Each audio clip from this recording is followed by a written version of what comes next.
I think Sprightly Native's probably my best chance out of the two horses, but the other horse, he's a bit of a go-deceiver, and on his day he can race very well.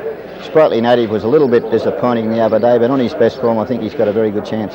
On some of the books today, Sprightly Native is being quoted as 10-1. Would you be happy with that?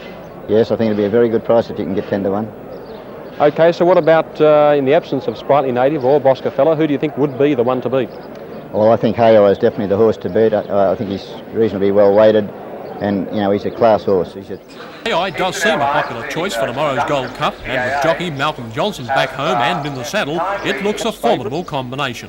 Yeah, well, I'd be confident he would be favoured. His run last Saturday was a very, very good run, especially coming into this race. He is a double Metropolitan winner and a Caulfield Cup winner, and he's in this race. He's still quite well weighted. Having only just arrived recently back in Australia, do you feel there's any pressure on you tomorrow to ride Hay well, perhaps win? No, not really. I'm quite used to pressure. I've had it for a few years now. I've only just arrived back in the country, but I'm delighted to be on Hay, and whatever price he is, that's not my worries. All my worries is to ride him a good race and try and win on him. Great, thanks. I have to ask that question.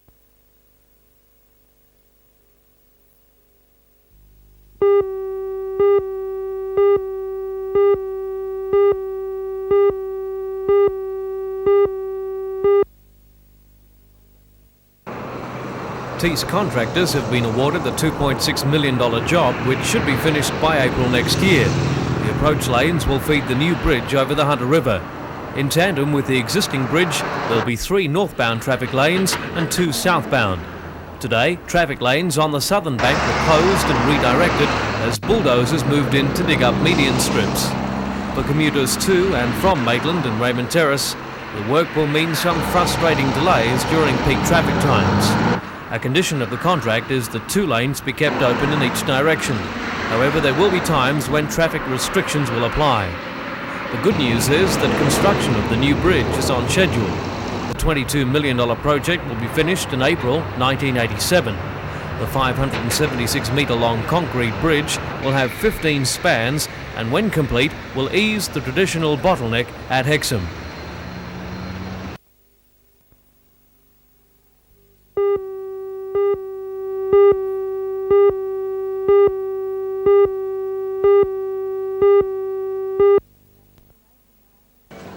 The Fashion Parade was arranged by the Waratah Rotary Club to raise money for the Leukaemia Unit at the Royal Newcastle Hospital. The lavish setting of Michelangelo's reception centre proved an appropriate backdrop to the glamorous day and evening wear on display. 6 models from Peggy K Fashions at New Lambton wore one-off fashions by Hong Kong-based and Sydney designers, and men's fashions weren't omitted. 2 male models displayed a fine range of fashions from Royden Rhodes, also of New Lambton. Meanwhile, across town at Waratah, fashion from the other side of the tracks went on display when the Delando Crescent Activities Centre presented its affordable fashions. The Delando Centre provides training in independent living skills for intellectually handicapped young adults. Under the caring commentary by the Centre's secretary, Betty Cayley, students modelled the Fun Spring collection, taken exclusively from the region's opportunity shops. And with every garment selling for 75 cents and under, spectators agreed the collection was just too good to pass up.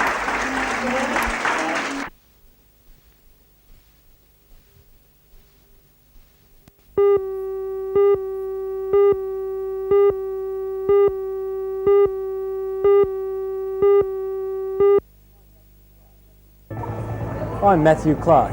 In tonight's NBN News, meet Miss Hunter Valley Central Coast, 20-year-old Sally Ann Lyon from Cahaiba. Last night she was chosen as the region's representative for the Miss Australia quest. Today she was back at work hairdressing, but still on cloud 9. For this story and all the other news, watch NBN's Hour of News tonight at 6.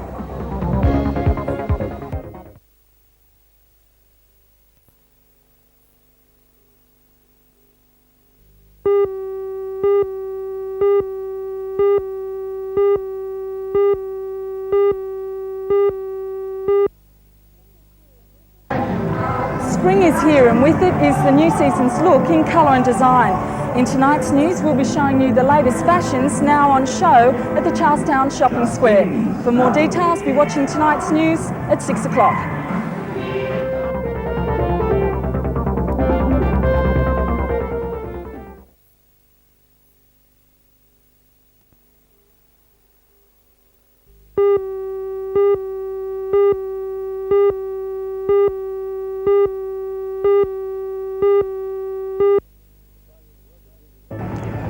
Australian Workers' Union spokesman Max Redding says it won't be until late this evening at the earliest that we'll know whether the greenkeepers are going to return to work in accordance with Justice Libby's recommendation made in the State Industrial Commission yesterday. Meanwhile, the bowls at Waratah Bowling Club continue unaffected.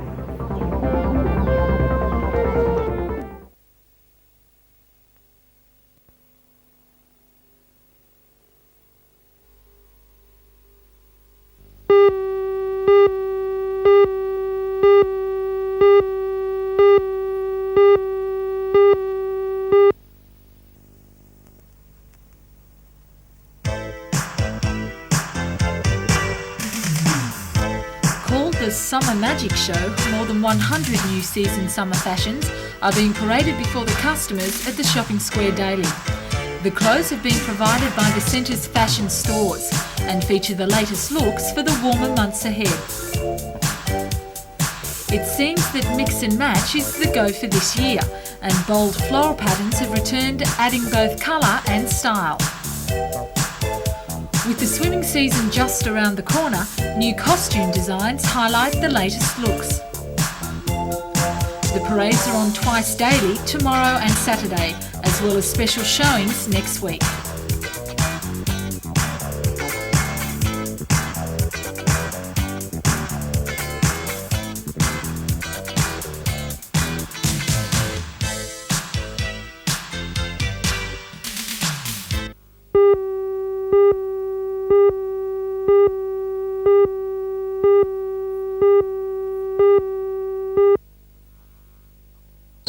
Coach Bob Simpson's young team looked fit and confident as they went through their paces in the nets this morning. There are a few changes to the lineup which won the Sheffield Shield and McDonald's Cup last year, due to the loss of John Dyson, Steve Smith and Steve Rickson, who are off to South America. Among the new players is opening bat Mark Moore, as well as Murray Radcliffe and Greg Dyer. The stars are still there. Captain Dirk Willem, spinner Murray Bennett and all-rounder Greg Matthews, and they will be keen for a win over Newcastle. This is the fourth year the two sides have clashed, and according to Bobby Simpson, this match will be New South Wales' most important preparation for the Sheffield Shield, which begins next month. Weather permitting, the game will begin tomorrow morning at 10:30 and continue on Sunday.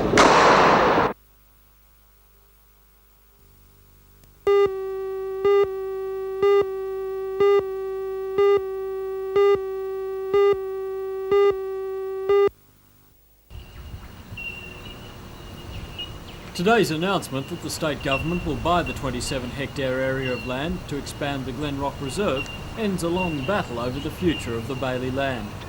Planning and Environment Minister Bob Carr was joined by a number of local parliamentarians as well as residents groups and conservationists for the announcement at the Newcastle Gun Club. Mr Carr says the decision to purchase the land follows a reordering of priorities under the Coastal Land Protection Fund and is an example of the government's drive to preserve areas of environmental importance.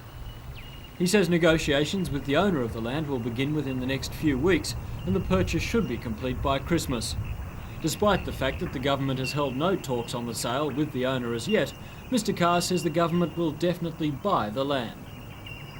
In March we announced our firm intention to declare the state recreation area as we could bring the separate parcels of land together bit by bit, and this is a further commitment by us to the creation of a truly magnificent Glenrock State Recreation Area for the use of future generations in the Hunter Valley. The owner of the land, Ken Bailey, welcomed today's announcement, but says the ball is still in the government's court. I can only take Mr Carr at his word, and I'm sure he will follow through the arrangements. Although we've had no indication of price, which seems a little strange at the moment, and we've had no correspondence with the government anyway. The public know as much about as we do at the moment.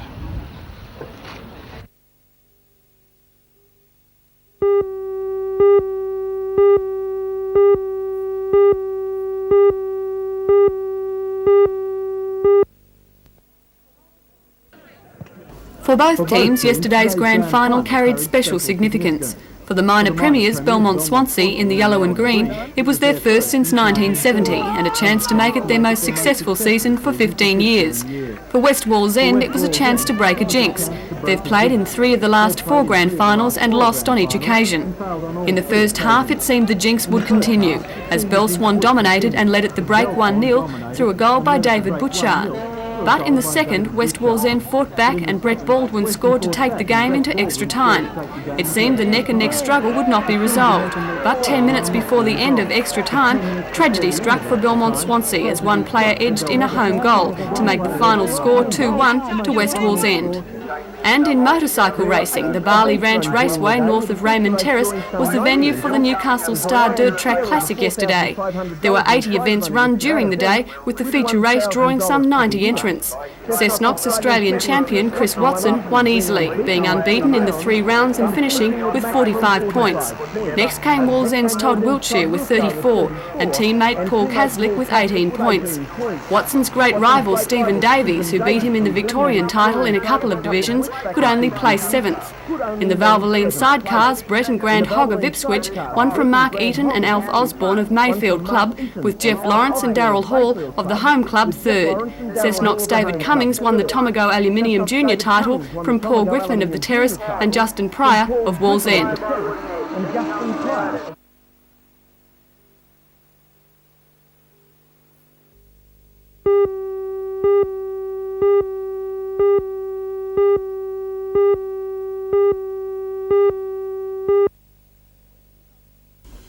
The Wesley Lodge Nursing Home is situated in Bull Street, Mayfield, and is home to 29 elderly ladies receiving ordinary and extensive care.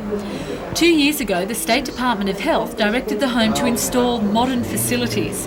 However, because of the lack of federal funding for improvement schemes, the Hunter Retirement Auxiliary Committee began fundraising to purchase 15 new high-load beds for the residents.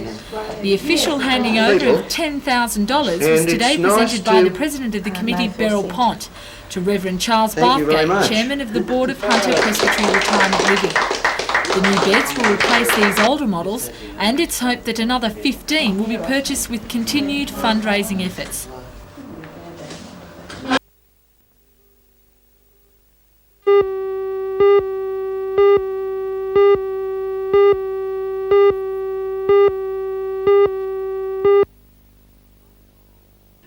Despite an all-out effort by Newcastle Rugby League to join next year's Sydney Premiership, only this year's 13 teams will be invited to compete again in the 1986 competition. The decision was doubly disappointing to Newcastle officials, as they believed every effort had been made, including the negotiation of a $450,000 sponsorship with the Newcastle Permanent Building Society. League manager Graham Hards. Well, we're very disappointed, and I'm sure I speak on behalf of the board and also the vast majority of people in Newcastle that supported our application. Yeah, we're very disappointed about it. Why do you think Newcastle hasn't been admitted to the Sydney Premiership? Well, we're not quite sure. You'd actually have to ask the New South Wales Rugby League that, but at a meeting of the board tonight we did decide to request from the New South Wales Rugby League, of course through the Country Rugby League, the reasons why our submission was not successful. And what of the sponsorship you negotiated with the Newcastle Permanent Building Society? Well, we will be speaking with that company in the next couple of days. We certainly hope and we do believe that the Permanent Building Society will stick with us. They come forth when we needed help, and we believe that they had faith in Newcastle like we have, and we're hopeful that they will go with us all the way through. We believe they will. So Newcastle Rugby League is down but not out? That is certainly correct. The fight's only begun as far as we're concerned, and with the massive support, and I must repeat, we appreciate from the people of Newcastle that one day Newcastle will play in the Sydney competition. There is no doubt about that. When that happens, we will be one of their strongest clubs in it.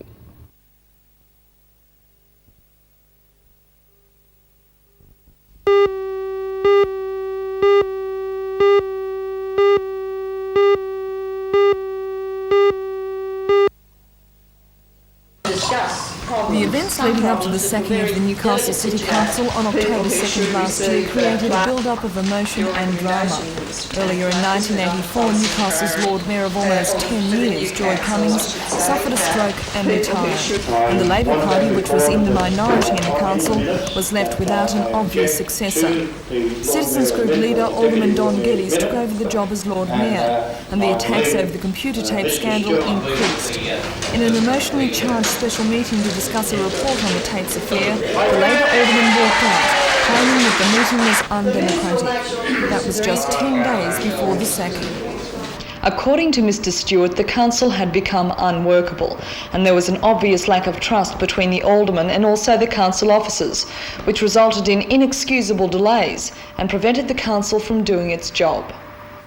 A year down the track, Chairman of the Labor Party's Municipal Committee, John Manning, says he intends to run for council again, as do most of the other former aldermen. So what guarantee do ratepayers have that the same impasse won't happen again? And aldermen will be required to give a guarantee that they will in fact not behave as they did before, and that they will cooperate. And that's what the whole forthcoming election will be about, that an unconditional undertaking and guarantee that aldermen will cooperate for the to transact the business of the city in the most amicable and productive manner. Mr Manning says talks will have to be arranged with the Citizens Group. Spokesman for the group, Don Geddes, says he's more than willing to cooperate with other political parties for the good of Newcastle. There have been changes to the administration.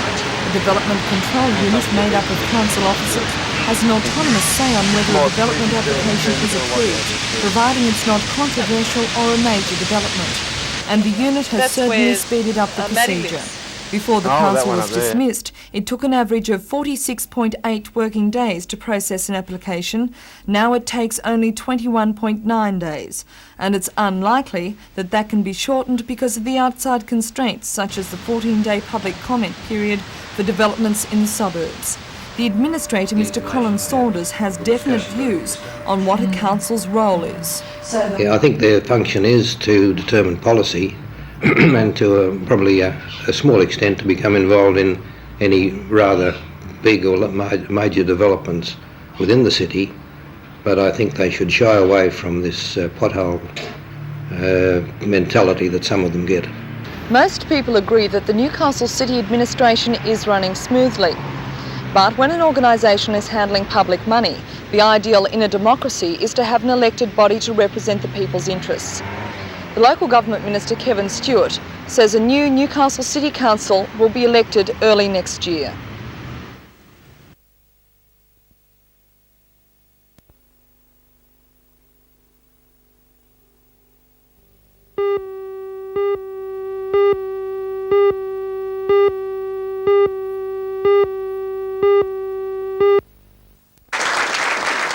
Mr Sinclair came to Newcastle for no other reason than to address the Businessmen's Club on the new tax package, and he attacked the changes with great venom.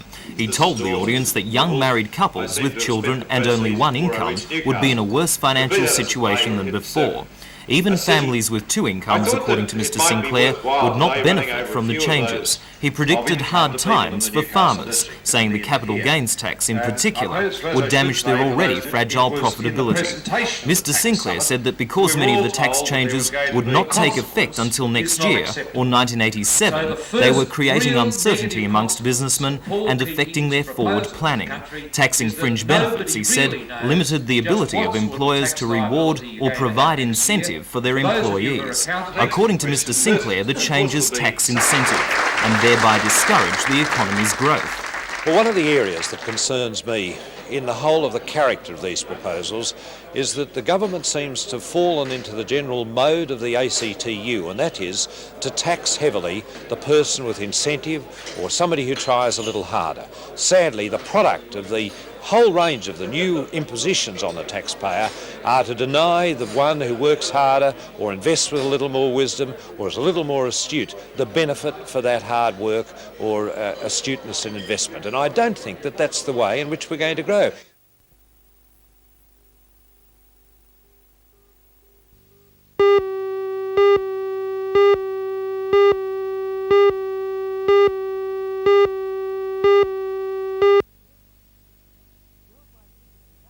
Worldwide figures regarding the mentally ill are alarming, and according to ARAFMI, the figures are the same for the hunter. 1 in 4 people attend a doctor for emotional problems, 1 in 8 attend a psychiatric centre, and 1 in 100 have been psychiatrically diagnosed.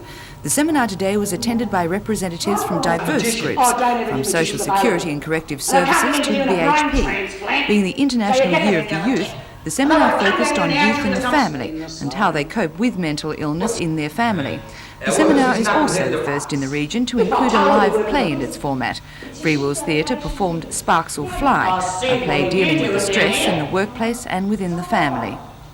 And we find that the doctors are ignoring how the youth and the family feel and their emotions. We tend to put them aside to say, well, they don't understand, and we find that they are important because they go through all the emotions of being ashamed and not knowing how to cope, and will this happen to me, and who's going to look after my parent or brother if dad dies, and where will I live? And often with this it also can turn to aggression if they're not getting help and assistance from their mother, and they in turn can end up maybe under the guidance of corrective service or something.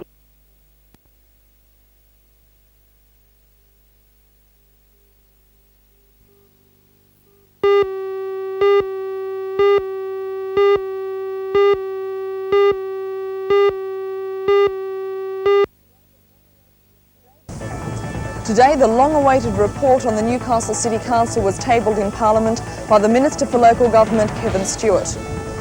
In the report, it recommended that the Town Clerk, Mr Barry Lewis, be sacked, but that decision rests with the Administrator, Mr Colin Saunders, and he says he's not willing to make that decision for quite a while.